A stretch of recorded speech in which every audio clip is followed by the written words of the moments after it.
Celnikier po wojnie zmagał się z bezsennością.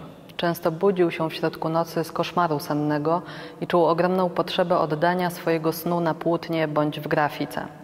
Wynikiem takiego właśnie procesu jest niedatowany obraz getto z Esterą, Sarą, Giną i Leibem.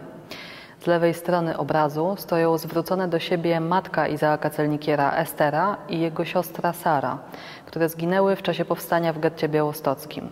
Następnie przedstawiony jest sam Izaak w miłosnym uścisku z jego ukochaną z getta białostockiego Giną Frydman z domu Halpern. Gina była niezwykle piękną i odważną kobietą, która w czasie powstania w getcie białostockim rzuciła się z nożem na Niemca. To właśnie ona pchnęła młodego Izaaka w kierunku grupy ocalałych mężczyzn z getta, którzy zostali wpisani przez Niemców na listę fachowców. Przynależność do tej właśnie grupy zagwarantowała Celnikierowi przetrwanie kilku obozów zagłady. Zamiast do komór gazowych był on kierowany do pracy. Sposób przedstawienia pary nawiązuje do pastelu Uścisk Pabla Picassa. Skrajnie po prawej stronie przedstawiony został współlokator celnikierów z getta białostockiego Leib Elkon. Na obrazie ma on naszytą żółtą gwiazdę Dawida. Celnikier namalował go na jednym z pierwszych swoich obrazów pod tytułem Człowiek z gwiazdą, a wy mówicie, że Boga nie ma z 1946 roku, obecnie w zbiorach Yad Vashem Museum of Art. O Leibie Elkonie Celnikier pisał w swojej autobiografii. Niemcy zarządzili dla rodzin składających się z 4 członków separację dziewcząt powyżej 18 roku życia.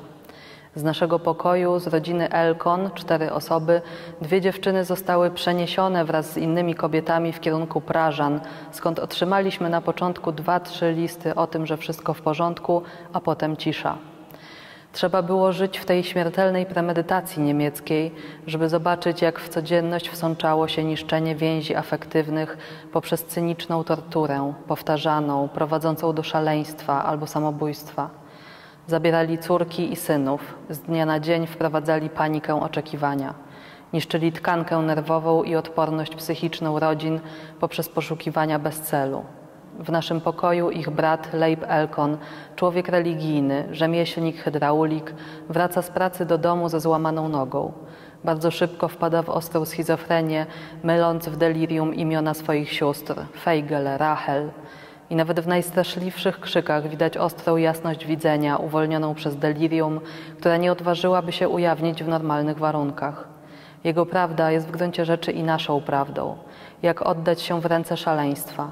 Matka, siostra, nie spuszczamy z siebie oczu. Tylko mnie udaje się panować nad chorym, wiązać go, karmić i komunikować się z nim w jego majaczeniach.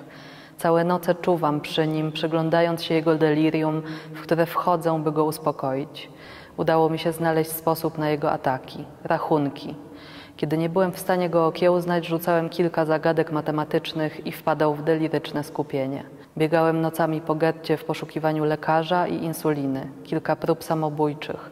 Raz widząc mnie malującego, staje przede mną i rzuca: dość żółtego, po czym wyskakuje przez okno.